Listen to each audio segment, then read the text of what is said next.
Hello అండి. దోసకైనా, ఇడ్లీకైనా సూపర్‌గా ఉండే టమాటా చట్నీ చేసుకుందామా? దీనికోసం 2 టమాటాలు, ఒక ఆనియన్, 2 మిర్చి, 4-5 గార్లిక్ క్లోవ్స్ తీసుకున్నానండి. టమాటాని, ఆనియన్‌ని చాప్ చేసుకోవాలి.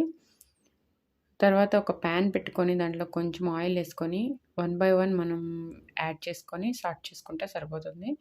ఫస్ట్ నేను మిర్చి ఏసాను. మిర్చి ఏసుకున్నాక కొంచెం మిర్చి వేగినాక మనము ఆనియన్ ఏసుకుందాం. ఆనియన్ అండ్ గార్లిక్ ఇవి కొంచెం కలర్ చేంజ్ అయినాయి అనిపించినప్పుడు మనము టమాటాస్ యాడ్ చేద్దాం.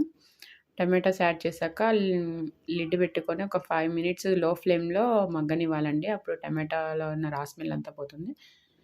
చూడండి టమాటాలు ఉడికిపోయాయి అంతే. దీన్ని చల్లారాక మిక్సీ జార్‌లో తీసుకొని కొంచెం జీరా అండ్ సాల్ట్ యాడ్ చేసుకొని గ్రైండ్ చేసేసుకుంటే సరిపోతుంది. పోపు కోసం నేను ఇక్కడ క్యాస్ట్ ఐరన్ కడాయి పెట్టుకొని దాంట్లోకి తిరుమాత గింజలు వేసుకొని, కరివేపాకు వేసుకొని ఆఫ్ చేసేసాను అంతే. తర్వాత గ్రైండ్ చేసుకున్న చట్నీ వేసుకున్నాను. అంతే. ఇడ్లీలోకైతే సూపర్‌గా ఉంటుందండి. మా పిల్లలకి, మా పెద్ద పాపకి చట్నీ అంటే చాలా ఇష్టం. Hope you enjoy the video.